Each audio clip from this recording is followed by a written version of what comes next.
I would like to speak with Dr. Kunle Olawunmi, retired Navy Commodore and the HOD, International Relations and Diplomatic Studies, Chrisland University. Good morning and welcome to the program. Good morning, and thanks for having me. I'd like to quickly begin by asking you this question, which I posed to one of our guests the other day because of a military background. In the case where you have to command conscripts or mercenaries due to the politics of the war and the situations in this war, in this case, who will be a better option? Thank you for the question. I've been listening to the program, and I want to really express that some of these analyses are a bit academic, and the strategy Putin is putting on is not really understood. It's not well understood by a lot of people. The ambition of Putin is greater than what we are saying. His ambition is not just to invade Ukraine. He has a larger objective. And that's why you may see that he's not putting forward his core military experts to prosecute these military operations. If I'm going to use any mercenaries, and I'm Putin, of course, I'm going to use Wagner Group. And the reason is that they are expendable. They're just cannon folders, and he's preserving his core military for a future larger battle that he has prepared for. I observe that a lot of people are underrating Putin because of what is going on in Luhansk, Donbass, and most of the eastern flank. He is making use not just of Wagner Group as mercenaries. He's actually using his prisoners to prosecute this war. And that is because he's anticipating that there's still going to be larger operations in the future. He has so many other states that he has his eyes on. Georgia is there. He has Crimea also to contend with NATO in the future.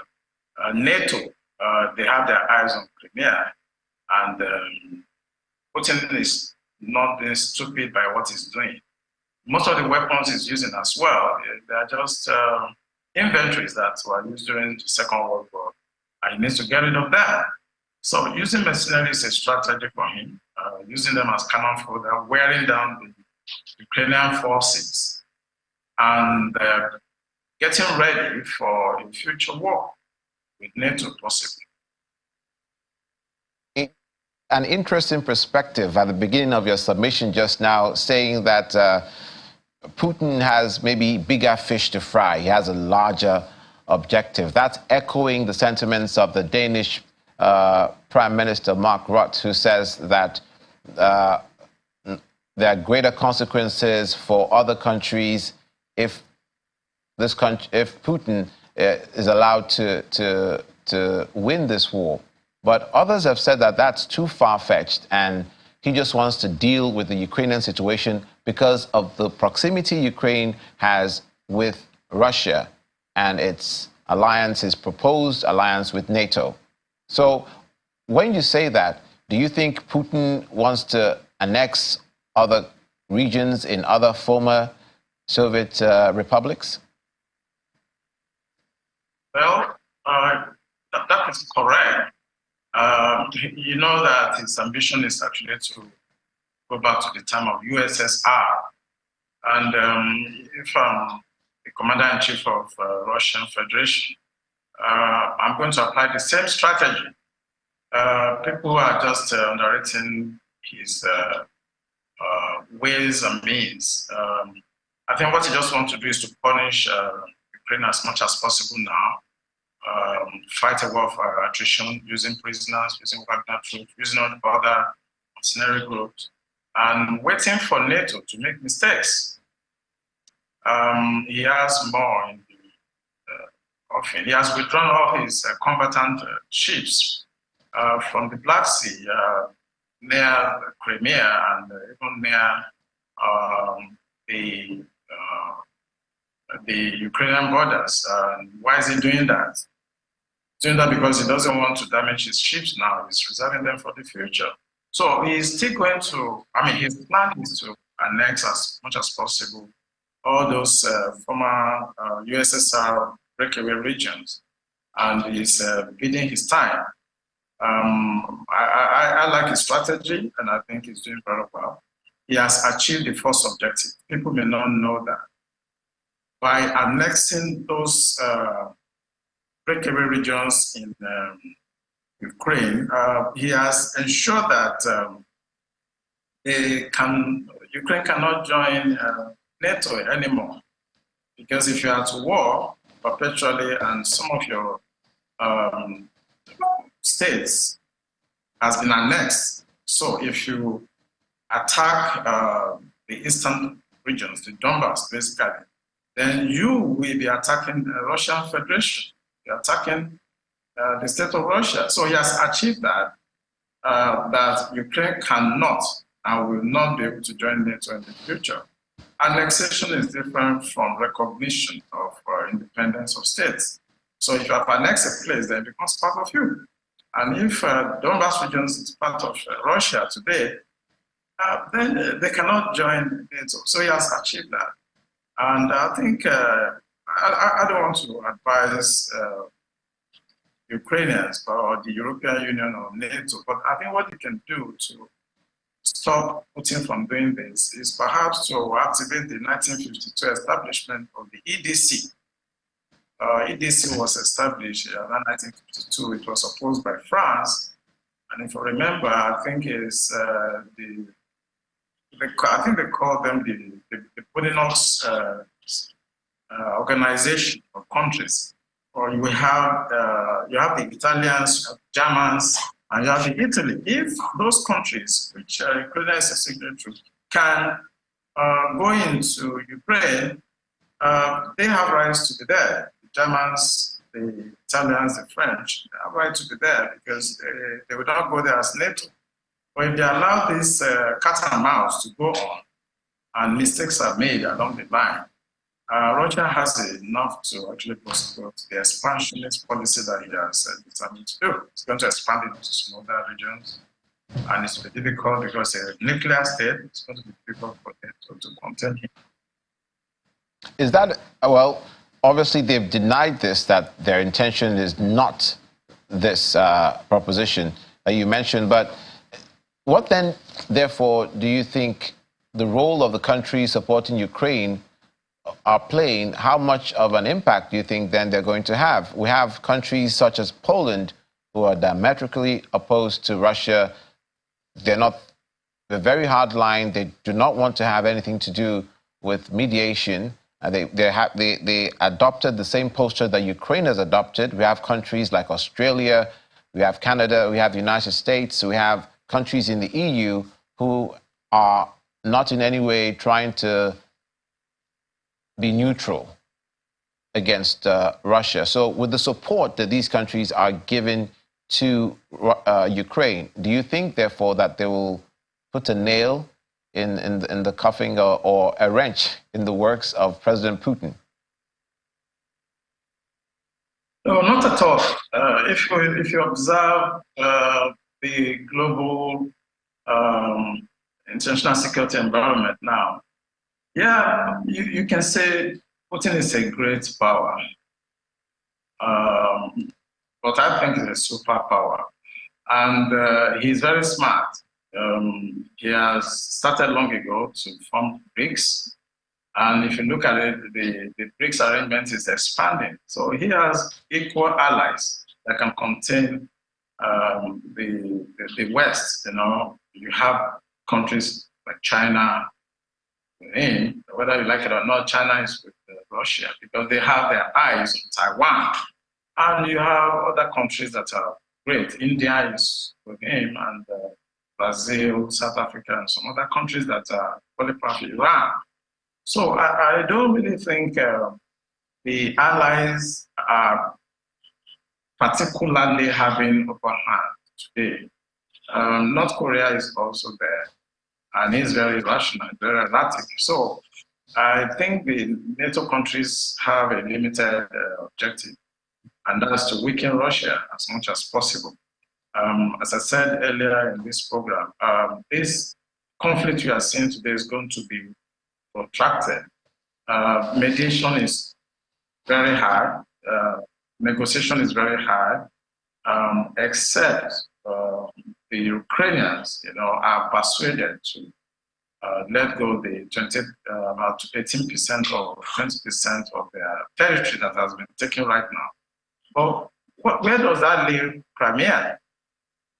The Western powers are not going to allow Crimea to be in the hands of Russia in the long run. So issue of mediation is very difficult. Issue of allies are almost balanced because China is also a great power in its own right, and so is India, with the great population India has, and they have shown clearly that they are not with the West. So I think Australia and some of those countries that you mentioned that are coming to the basket, even Finland, Sweden, and even Norway, most of the new intakes from the Scandinavian countries that are trying to form alliance with the West are also very strategic. And I think that is a win for NATO if they're able to get Finland and Sweden, Norway to their fold, because they have a very large boundaries with Russia. And putting heavy weaponry in those axes are going to destabilize them.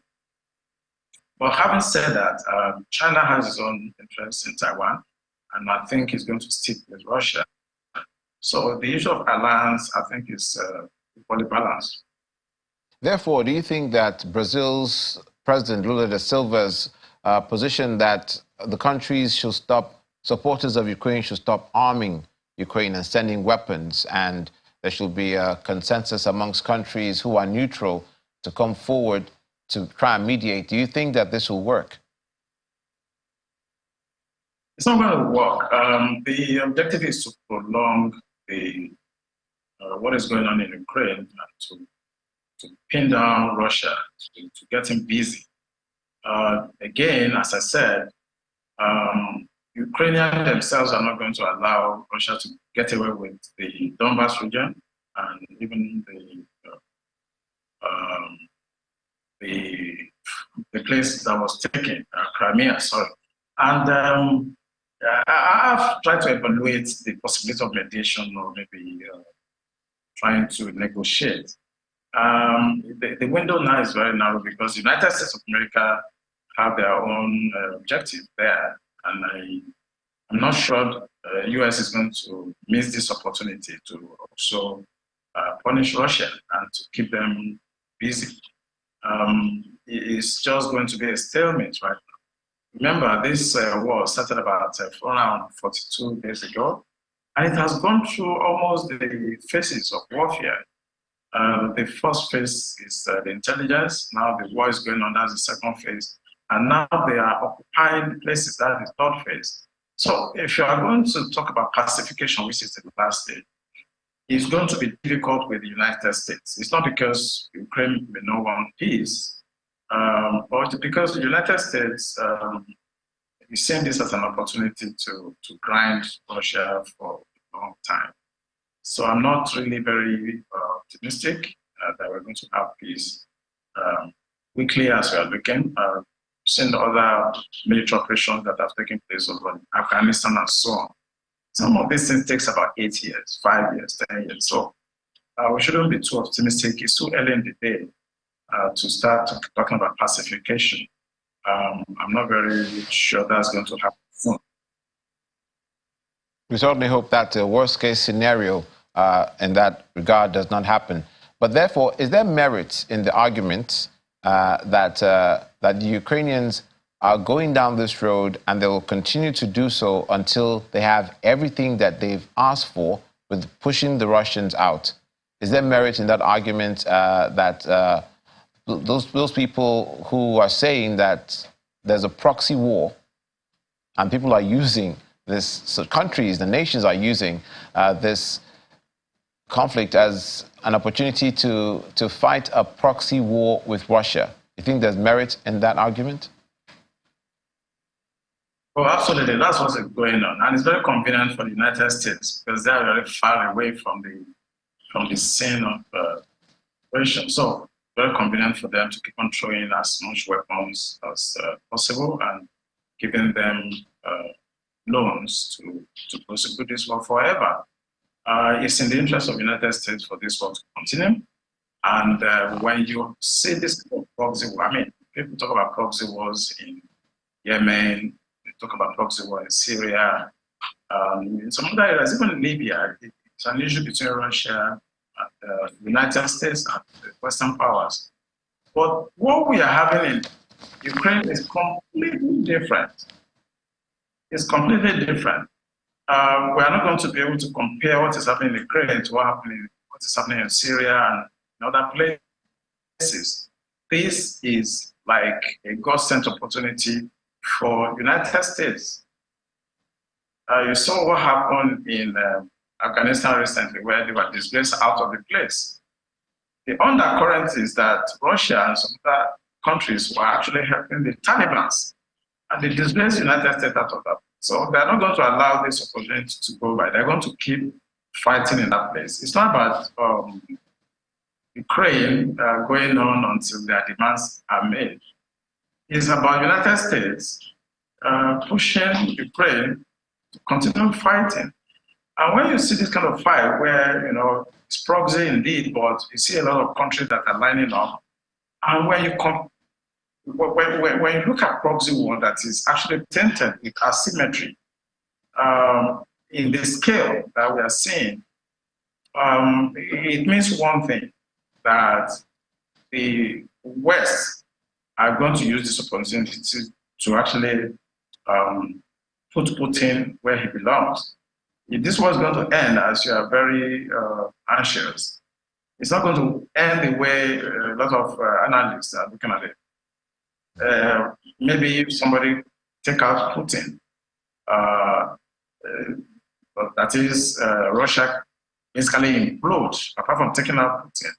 If Russia can implode from within, that's when we're going to see respite. This war is not designed to end soon. Thank you so much for your perspective on the conflict. The retired Navy Commodore, International Relations and Diplomatic Studies, HOD, Christian University, Dr. Kunle Olawunmi. Thank you for coming on the program this morning. Thank you for having me.